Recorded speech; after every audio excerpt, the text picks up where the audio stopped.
Стенадының театры Арласның сырырны удурулапша.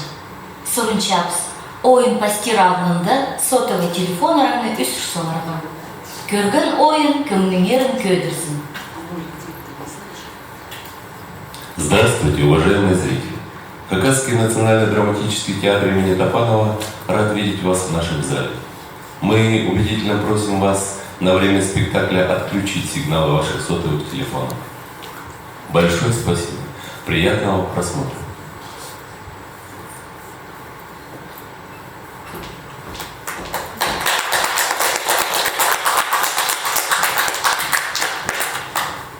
Добрый вечер.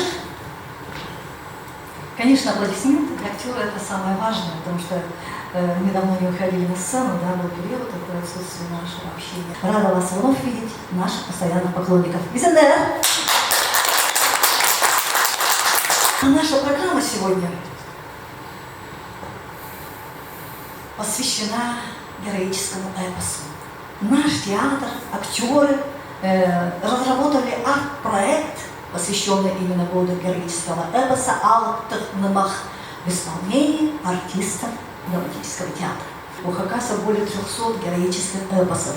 Они, конечно, не все воссозданы, не все написаны, да, выпущены, но основные, главное, это получается Алтын-Арах, Албенджи, Алла Пекторана, это Михаила Кельчичакова. Знаменитых сказителей вы, наверное, тоже знаете, в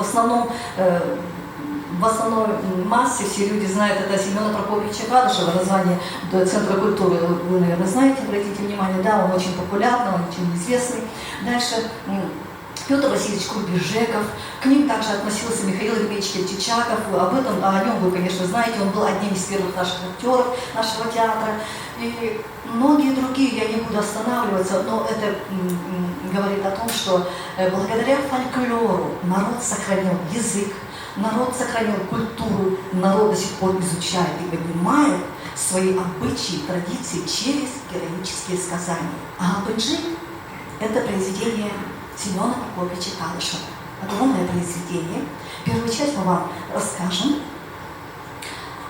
Сюжетная линия такая, что Албенджи, красавец, белолицый, молодой герой, богатырь, родился сначала без имени. И он родился от богатыря Хулатая. Богатырь Хулатай, он был свободолюбивый, он хотел посмотреть весь мир.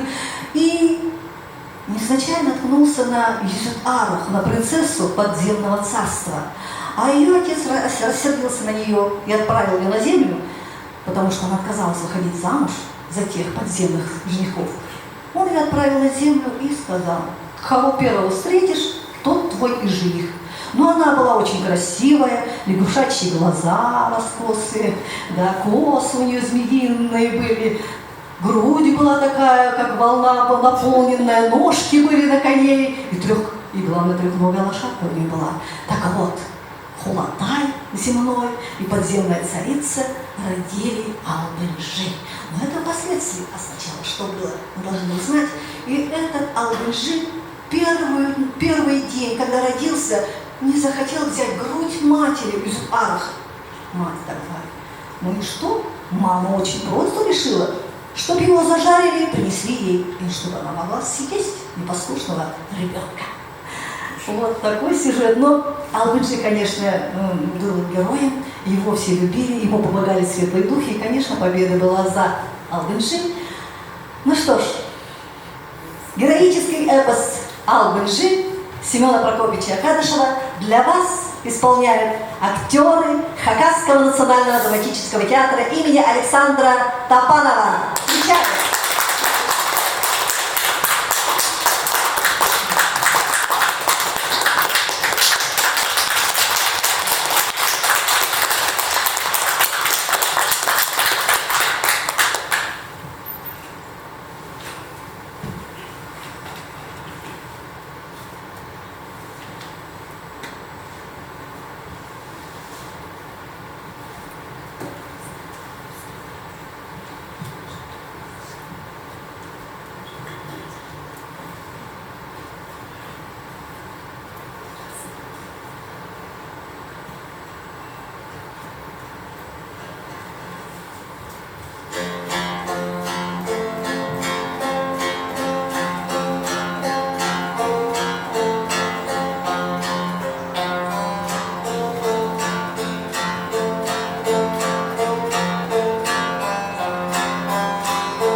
birde boldu, şiizi basit azarda boldu. Şiirdin bözü kaskılar üstüne basıp turulup şadandı.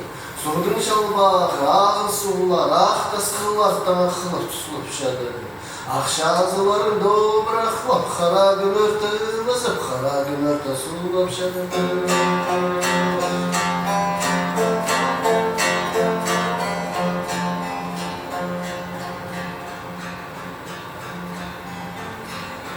Зарождаться земля начинала тогда, медь начинала твердеть тогда, русла в горах пробивая ручьи, звезды небес загорались в ночи, деревья корнями за землю брались, верхушки свои устремляя ввысь. Но выше всех гор в этом месте был могучий красавец Керим Тасхыл. От подножья Тасхыла, покинув юг, мчался на север хан Харасух. Хан Харасух, звонкий ручей, приютил ты немало хороших людей, напоил ты немало степных табунов. Хан Харасух, сын земных пластов, разгульная сила в твоих волнах, счастливая жизнь на твоих берегах. Много народа живет в тех краях, много пасется скота на лугах, славные песни в улусах поют, много в улусах хороших юрт. Только одна красивее всех, песни здесь звонче и радостней смех.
В ней богатырь Албыган живет, человек, которого любит народ.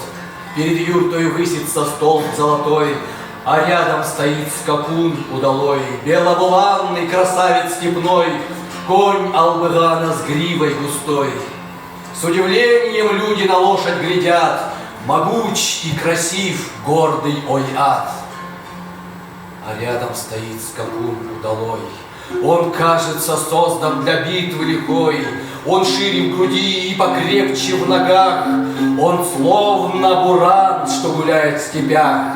Харрехулатом зовут коня. Хозяина ждет он уздою звеня, как будто бы хочет сказать: Хулатай, скорее меня напои, оседлай, ты сын Албыгана и сам богатырь. Зовет нас с тобою степная ширь, туманная даль, скалистая высь. Скорее, мой друг, на меня садись.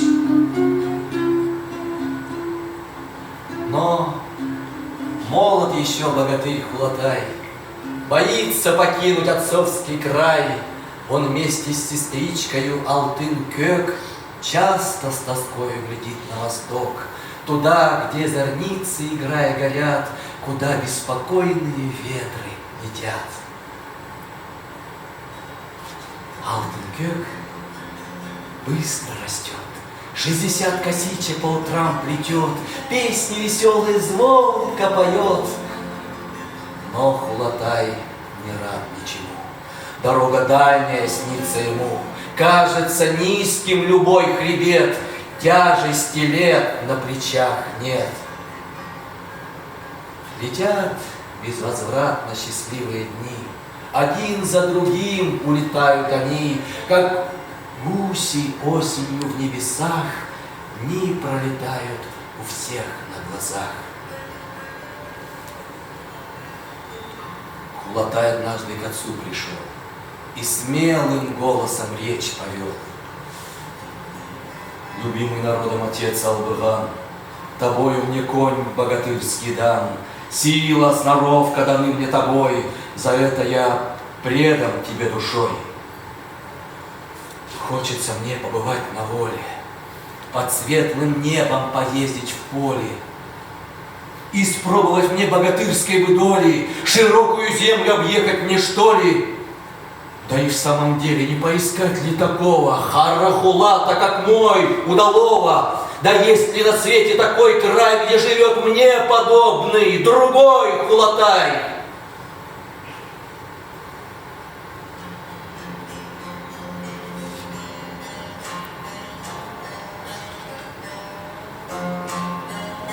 Отец на сына глянул сурово и молвил: я слышу хвастливое слово. Твой век, Хулатай, добротою отмечен, тебе не к лицу неразумные речи. Не об этом, сынок, у тебя забота. Слава не в каждое входит ворота. Не в каждую юрту заходит счастье, не каждый под крышей сидит в ненастье.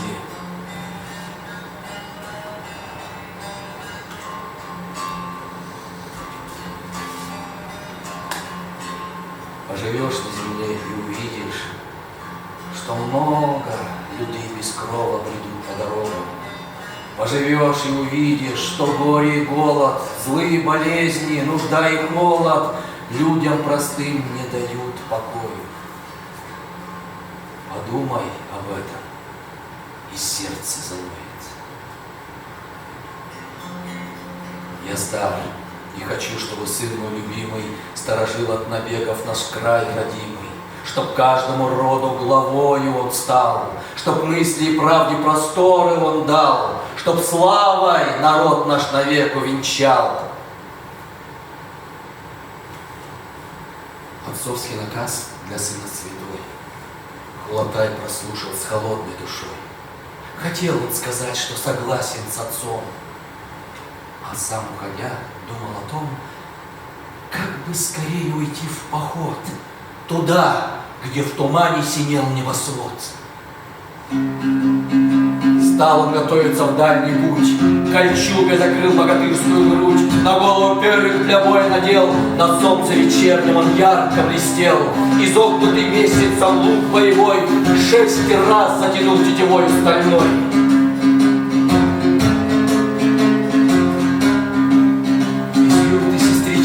Подошла, повод отвязанный подала, сказала: ой, милый брат Хулатай, где бы ты ни был, отцовский край, ни душою, ни сердцем не забывай. Сила тебе для народа дана, пусть не уйдет бесполезно она. Помни наказ, мой брат Хулатай, за свободу народа грудью вставай, всегда обездоленным помогай, радость людскую не нарушай, счастье народа оберегай. Наказ это данный родною сестрой Хулатай прослушал с холодной душой. В ответ ни слова не проронил, на Харахулата ловко вскочил и рысью поехал улусом большим, дорогой прямой на Тасхыл Кирим.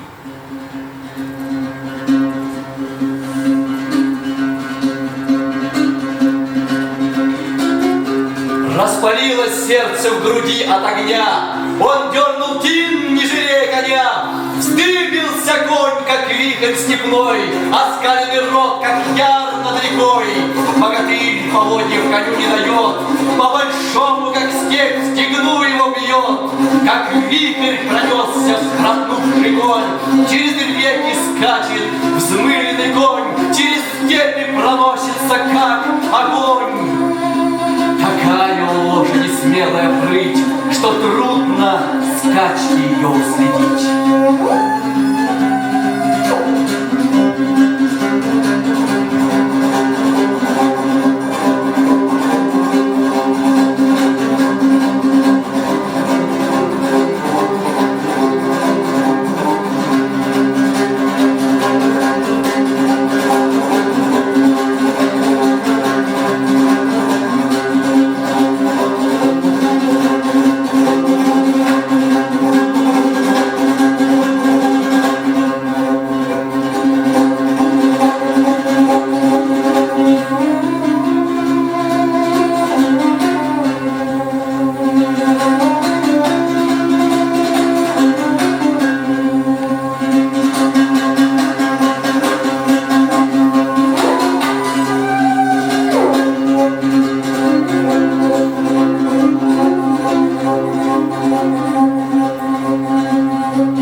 льется из глаз озорной Хулатай.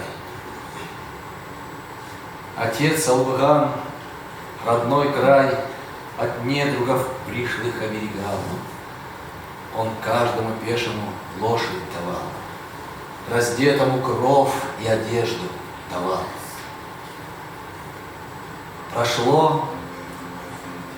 Пролетело 12 лет. И снова от сына известий нет. Не ждет богатырь долгожданный привет. Ни одной весточки нет и нет.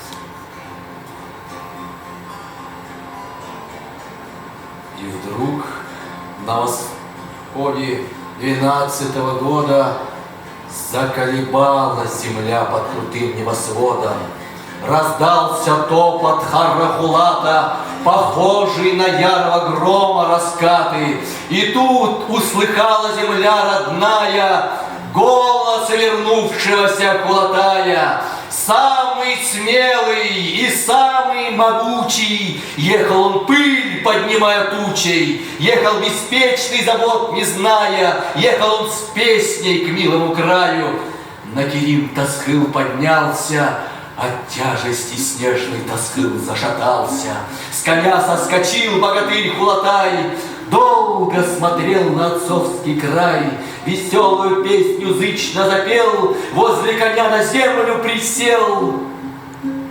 И вдруг завороженный окаменел. Окаменело могучее тело, на лице улыбка окаменела, глаза закрылись в одно мгновение, окаменели руки, спина, колени. Стал Хулатай богатырем рожденный, с человеческим обликом, камнем зеленым. Сестра Хулатая Алтын-Кёк, накинув на голову темный платок, с трудом поднялась на Тасхыл, на колени упала, лишившись сил. И видит она, на горе высокой стоит ее брат скалой одинокой. На лице улыбка окаменело могучее тело, а рядом землю, идя по колено, стоит конь 9-сожженный, превращенный проклятием в камень белый.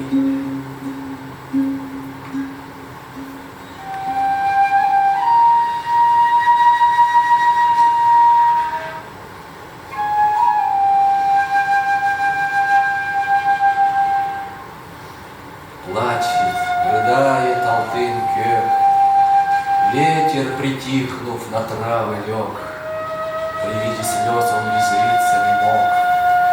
Не удержать этих слез кровяной поток, не удержать этих слез ледяной поток.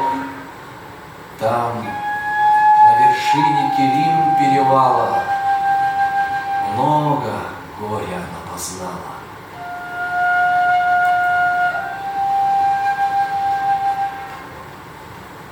Албыган с тревогой дочь ожидал, смотрел он с тоскою на перевал. Вбежала дочка к отцу в слезах. Кто видел ее, безотчетный страх в тот час поселялся у них в сердцах. «Отец мой, — сказал, — отец Албыган, сын твой немало исколесил, да только завет твой не сохранил.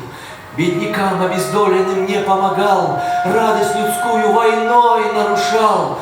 Тогда Хулатая народ не взлюбил и, проклиная его, решил: тот, кто с каменным сердцем рожден, пусть в камень навек превратится он».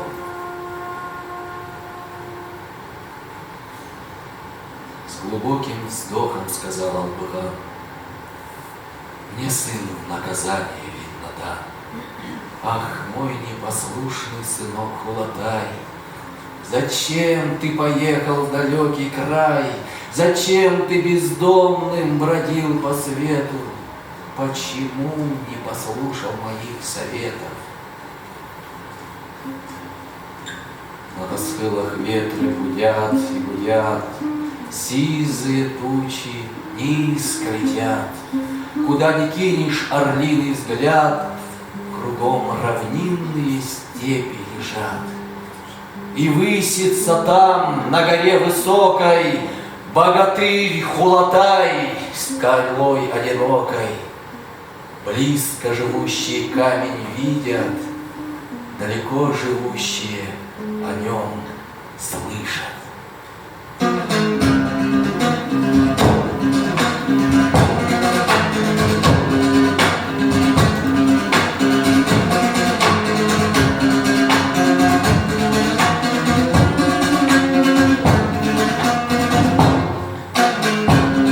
Недаром же так говорят в народе, беда никогда одна не приходит.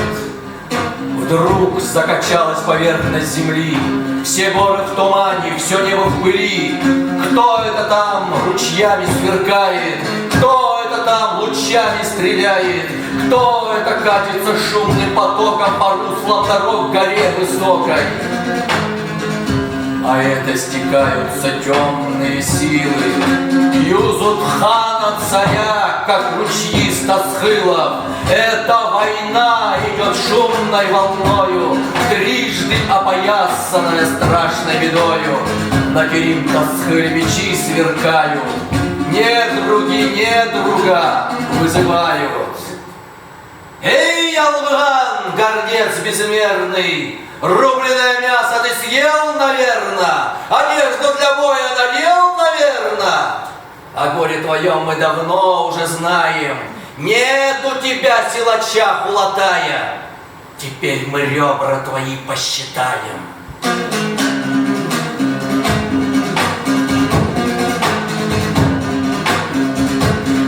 Албыган проворно собрался в бой, с дочкой простился, с любимой женой.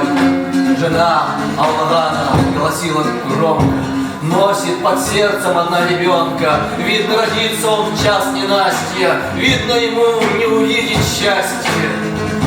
Албыган ресницы слезой не сморгнул. Ах, ой, Ата ловко скочил и рысью поехал улусом большим, дорогой прямой на Тасхыл Керим. Ветры гудят и гудят, черные тучи низко лежат.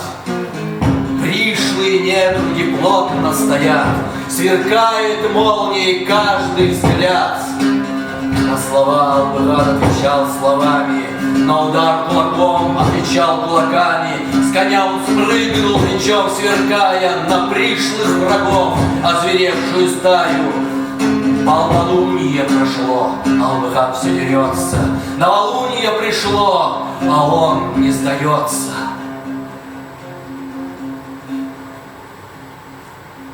Уже иссякают последние силы. Что будет с женою, с дочкой милой? Что будет теперь с моим милым краем? Помощи нет, а враги наседают.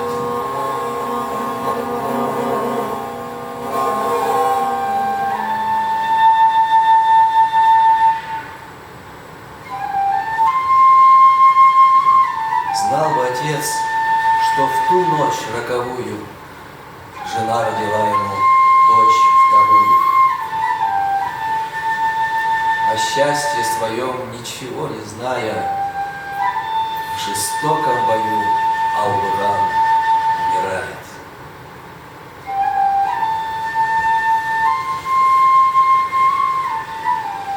У прекрасного утра прекрасна заря, прекрасна дочка богатыря.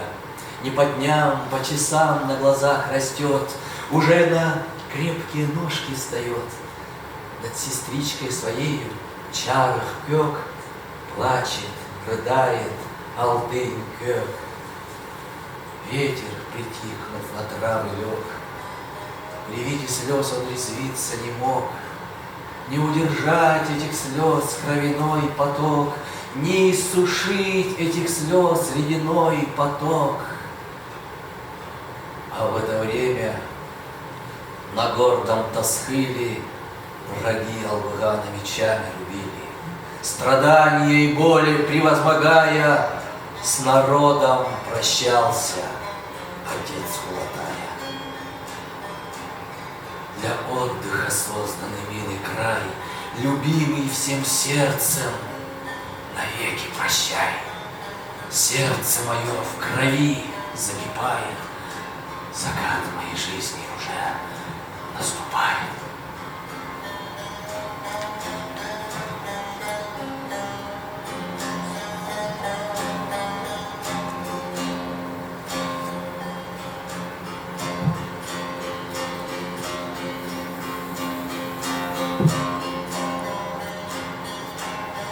Как смерть побледнела Алтын-Кёк, с плеч сорвала темный платок, вскинула руки, как крылья она, золотою кукушкою стала она, и полетела в небо она, туда, где бледнела вдали луна. «Моя победа!» — вскричал Юзутхан, гордо расправив свой тонкий стан. Свистит, не смолкая ременный бич, громом летит оглушающий клич. Лети, мой голос, во все края, народа хозяином буду я, реки мои и земля моя, отныне ханствовать буду я. Он вынул свой меч, и конь Албыгана, гордый красавец белобуланный, упал с отсеченной головою, на землю хлынула кровь рекою. Степь застонала под вражьей пятой, пепел и дым летят над землей. Жена Албыгана красы создания у золотого столба лежит без дыхания. Повсюду следы разрушения видны, все юрты разграблены и сожжены. Тому, кто держал против нечисти меч, пришлось костьми на землю лечь. Отары овец, табуны лошадей угонял в неволю враг лиходей. Понурив голову шли скакуны, луга покидая родной стороны, а тех, кто не мог, не желал идти, враги добивали, бросая в пути.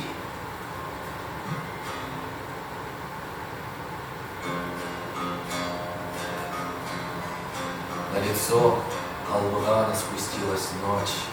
Он знает, что некому горе помочь. Окаменел богатырь Хулатай, не выйдет он в бой за отцовский край, окаменевшие пальцы не сможет сжать, не сможет меч богатырский поднять. Одного Албыган предвидеть не мог, что живет невредимая Чарах-Кёк. Она в шалаше травяном живет, она не по дням, по часам растет. Ручеек звенит, волною блестя, ветер шумит, травой шелестя.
Это, конечно, кладезь нашего народа. Конечно, мы в нем обогащаемся, в нем узнаем еще больше, и в нем мы растем, развиваемся и расширяем свое творчество. Сегодня для вас работали артисты Хакасского национального театра имени Александра Михайловича Топанова. Артист Максим Сутреков.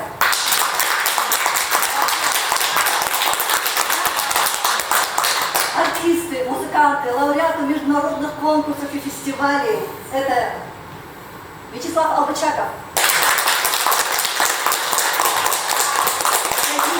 У него есть отдельная программа, об этом уже отдельный разговор. Вячеслав Албычаков. Руководитель проекта Анна Костоякова. Ансамбля этого проекта, хочу сказать, по музыкальной части. И солистка ансамбля, этого фольклорного ансамбля Хакасского театра Наталья Албычакова.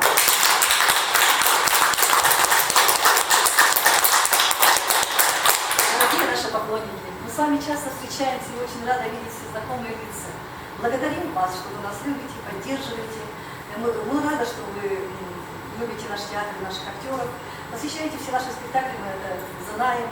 И ждем вас 6 ноября на наш торжественный юбилейный вечер, посвященный 90-летию нашего Хакасского национального драматического театра, одного из старейших и первых профессиональных учреждений культуры нашей республики. Ну, а программу вела я, Светлана Селегенева.